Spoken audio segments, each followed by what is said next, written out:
The Mazda CX-5, I've always been a fan of Mazdas and of Japanese cars in general, actually. I always think they're very reliable. That's certainly the reputation. Is that the case with this? And is it a really good family car? Let's find out from someone who owns one.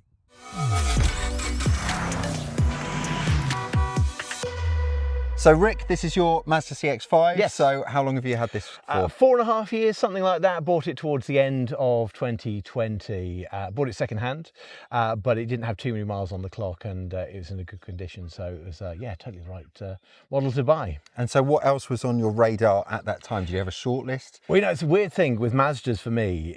Years and years ago, I had a car that basically just broke down at the garage and was irretrievable. It was a lovely car, absolutely loved it, but it wasn't a Mazda, and it just wasn't going to go any further without another £2,000 plowed into it. So I absolutely wasn't going with that. So fortunately, the garage that it was dumped at was also a Mazda dealership. Right. And to see us through, I bought a brand new Mazda 2, which is a little, and it's the older Mazda 2, which sort of saw through a few months until I got a company car, and then we ended up with 2 cars in the family, all good. And then a few years later, when I ended up working for a new company, and they said, go out and get yourself a brand new car as part of the company car deal, and they gave me the budget, and I knew that as part of previous work, I'd driven an Audi A3 and I'd driven a BMW Series 1, and I knew that the Mazda 3 was kind of the same sort of ballpark, probably arguably better spec for less money. So I went with the Mazda 3 and absolutely loved it. So when that job came to an end and I got a bit of a payout at the end of all that, I decided, do you know what, I'm going to stick with the Mazda, but I'm going to make it bigger and better for us to be able to go away on family holidays, right, and be able to sort of drive in comfort when I was sort of doing long business trips. And went, the CX-5 would do it for me, and that's how we ended up at the CX-5 a few years later. So you were impressed with Mazda from the time you had the 2 and the 3 and carried on. I mean, I've always been quite a fan of Japanese cars, and I had a Mazda MX-5 when I was about 20, I think, actually. I just loved it. I still have so many lovely thoughts of how good that car was to drive. And do you find that with, because Mazda are very into their driving dynamics and the whole sort of feeling at one with the car, does that come through in this? Yeah, the drive feeling, because I'm not going to pretend that I am some great expert on cars. You know, I'd had the experience of the Audi and I had the experience of the BMW. I just sort of knew what I liked, so I knew I was heading in the right direction. I had my experience of the Mazda. And they were both so reliable, never had a problem, never ever had a problem. So I sort of knew that I was heading in the right direction. I also liked the interior as well. I mean, to be fair, this model is one of the slightly older Mazda CX-5s, whereas the Mazda 3 that I had the new Bose speakers and the sort of the up-to-date CarPlay and all that kind of stuff, which I absolutely loved. And you know, sometimes you have to make those decisions when you're buying a second-hand car. Do I go with exactly what I want, or do I compromise a little bit? But you know, the mechanics and the operation of the actual car, the experience of the drive on the inside, and the tech also sold it to me, you know, from whichever the Mazda model is. Okay, so with this particular car, you've had it for quite a long time. Give me sort of some of the things that you love the best about it. Yeah, so it is ADAS reliability, never had a problem. The smoothness of the drive, it's a very solid drive. The economics of it seem pretty solid as well, and it doesn't need a massive engine to be firing it along. It does its job. It accelerates away at a decent enough speed for me to sort of get into those sort of difficult travel situations where you have to sort of push your way in. So it's presumably not that heavy in the grand scheme of things either for the size that it is. So this is a petrol model? A petrol model, yeah. And it's a 2-litre engine? Yep. And now this is the thing, isn't it? It's naturally aspirated, so no turbo, and it's what, 165, I think, off the top of my head. I'm going to leave you on the expertise. Like I say, I'm not the 100% expert on cars. I just kind of go, oh, it feels nice. But yeah. But okay, now this was one of the things that, because I've looked at these many times, and I love the Mazdas and I love the CX-5. I always was just slightly worried about it being underpowered with the petrol model. The diesel probably not so much, but then I've heard that can have quite a lot of issues down the line with the diesel engines, with particulates and the filters and stuff. But the petrol, I was just slightly concerned without the turbo would feel a bit slow going. But how has that been? It's been solid. Yeah, Right. I can feel a slight difference in that, the Mazda 3, funnily enough, you mentioned diesel, the Mazda 3 was a diesel. Right. And I was hearing those kind of, whoa, stories. You get to 80, 90,000 miles and you're in trouble, mate. So I totally recognise that. But obviously this being a petrol model, different state of affairs. Yeah, it feels less of a hot hatch than the Mazda 3 did. But I've certainly driven some cars of similar sizes that have had less of that poke when you need to get going from 0 to 60 faster. That's been my experience. Yeah. And coming from quite a hot hatch, the Mazda 3, and actually moving to this, it didn't feel like a horrible compromise. Right, let's have a look inside the Mazda CX-5. And of course, Mazda interiors are lovely. So here we are. So this is the manual. Yes, manual. I always quite fancy a Mazda manual as well because they're really good gearboxes, aren't they? Yeah, no complaints.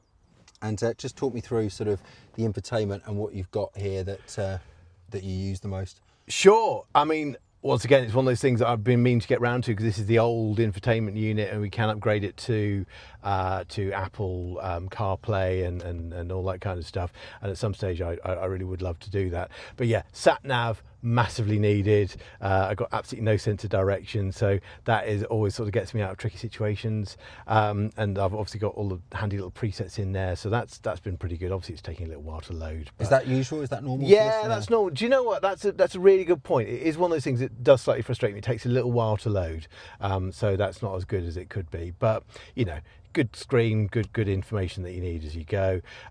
You've got DAB radio. You've got the opportunity to plug in your iPhone or whatever like that and play music through that, stream stuff, FM, AM, all that bobbins. There's even a CD unit for those who still use CDs. Wow. It's still in there. Yeah, and then all sort of the controls on the steering wheel, as you would expect, with sort of the volume controls and all the other sort of little buttons that you need along the way. And obviously, this is before the days of sort of digital dash, so you've got the manual display, but all functions pretty well and shows you what you need. So. Yeah, and a nice cruise control, and in the case of this car, I've got some front and rear sensors, so it helps me with the parking. So yeah, I mean, once again, it could be better. Obviously the Mazda 3 that I was talking about had a rear view camera as well, which is quite handy. Another thing that could be retrofitted if I had the spare 300-400 quid, but not something that I've done. And you've got, this isn't touchscreen, is it? With there, so it you've is. Got oh, it is. It is. Yeah. Okay. Yeah. And you've got the rotary controller as well. The rotary controller as well, which is quite cute. What do you find yourself using more, the controller or? It locks the touchscreen whilst driving, so if I'm turning things up or turning things down or trying to change stations, it tends to be either on the steering wheel or the unit down at the bottom itself. Okay, and you've got manual. Lovely buttons for aircon, which of course is something that in many cars is missing now, but it's so nice to see, isn't it? Yeah. It's kind of like a bit of a traditional unit, but once again, it's like, does it get the ice off in the morning when you're trying to sort of get the steam off the windscreen because you've been sort of scraping the ice off out on the outside? That works out pretty well. On the inside, it's got good climate control, so you can adjust the temperature pretty well. So once again, that's never caused me a huge issue. And how about space up front? You've got your cup holders. Are they big enough? I'm a relatively tall chap, and it sort of is pretty solid. Lots of nice space there. My wife, she's in the back inside seat there. Lots of space to quite often have a bag full of goodies to keep the children in the back happy. Good space on the front, and actually then it doesn't seem to impinge on the seats at the back either, which obviously sometimes with children, they've got their knees around their necks almost to allow for the fact that the grown-ups have got the leg space at the front. So some pretty good leg space in the back. Yeah, pretty good. No complaints from the children, and then we've got 13 and a 9-year-old, and so the 13-year-old's definitely growing, and yeah, it's pretty solid at the back. And how about the comfort with the seats? Yeah, pretty good. Once again, if I was buying it from new, would I get something with some heated seats? Yes, possibly. Would I get something slightly comfier? Yes, possibly.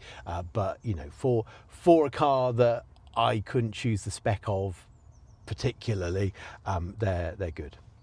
How about some of the things that maybe you don't like? And how was the maintenance and the sort of Sure. any issues been? Sure. Well, once again, from a maintenance point of view, from a day-to-day running point of view, from a servicing point of view, I've not had any terrible shocks from a point of view of this major mechanical part has gone wrong.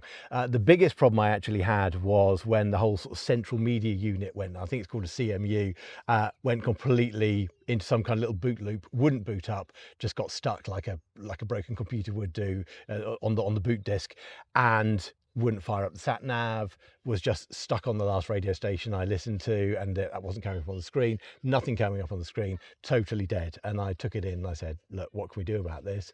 And the dealership said, yeah, to replace it, it's going to cost you £800, £900, £1,000 for the new unit and the fitting. And I was somewhat disappointed because it just come out of its used car warranty. Right. Always the way, isn't it? Always the way. Yeah. Within about, and then you regret, following up those emails where they said, do you want the extended warranty? And you're just like, I really should have. But the great thing is, refusing to be beaten, I went onto eBay and managed to find enough sort of backing sort of data to know that I need to find a certain model with a certain code on it. Managed to find it from some sort of reclaim specialist. Right. Picked it up online for about £100, fitted it myself with a couple of Allen key type things, and works perfectly. And this has been sort of 3 years in. So that was a good win, and a frustrating situation that to replace it, it's not mendable. It's just a replacement, and it's an expensive bit of kit to replace. But quite proud of my tenacity. Yeah, good work. Good work. That one. Surprised they didn't email you saying "told you so" with the warranty. And what about anything else? Yeah. So I mean, the other thing, and once again, this actually speaks to the quality of the build. Don't get me wrong, but one of our neighbours accidentally glanced across the side of my paintwork in their car, and I took it for a little bit of a quote from a local paint restorer place, and he quoted me £200. So I told this chap it's £200, and he said, well, I'd rather do it off insurance, so here's £200. I said, thank you very much. And then I took it to this guy to repair it, and then he was about 2 hours in, and he rang me and he said, I'm sorry, it's really sort of 3-layered clever paint that is really great from a looking after your car point of view, but it's going to cost you a heck of a lot more than £200 to replace. And it's not the biggest of, it's not like massively damaged, it's a tiny little bit, and I still haven't got round, because I didn't ask him for any more money, because that would have been just a bit, and suddenly you're talking about it's £400-500, right. and it's like I haven't got round to it. And it's great that it's got that such quality finish and such quality paintwork on it, but when even the slightest scratches happen, that's an expensive job. And this is the top spec paint, I think, with Mazda, isn't it? I believe so. This is the velvet red, I think, is it? Yeah, something like that. Which always does look great. I mean, it always, for me, this is the Mazda colour. Yeah. But yeah, I guess that is the issue when you go with the expensive paint, isn't it? Yeah. But overall, really happy with this. No plans to change it at the moment? No, it just, in all honesty, there is a plan at some stage I'd like to go electric, and I would like to stay in the Mazda family. I haven't experienced their new electric vehicles. I'm seeing some good reviews about them, but we shall see. But no, nothing in the next sort of 6 to 12 months. It's still working solidly. I've just frankly paid it off in the last sort of 9 months or so. Right. Oh, that's a nice feeling, isn't it? Be nice to just enjoy. Which I've never actually had, to be honest. I'd love to know. I can imagine it feels very nice. It feels good, yeah. but then you start hankering after the next car. Yeah, I know. It's impossible. At some stage soon, but it's done us really good. We've been able to take kids, on holiday in the UK. We've been able to get ferries over to France. Bung everything in the boot. It's got a nice sizable boot, and why would we change? Certainly the size of the model anytime soon. Cool. Well, that's what Rick thinks of his Mazda CX-5. Do you have one? Have you had similar issues with paintwork and maybe with the infotainment screen and the central unit? Let us know in the comments below. And do you also like the same things? Do you like the comfort and the driving dynamics of your Mazda CX-5? Let us know below, and more owner reviews coming very soon.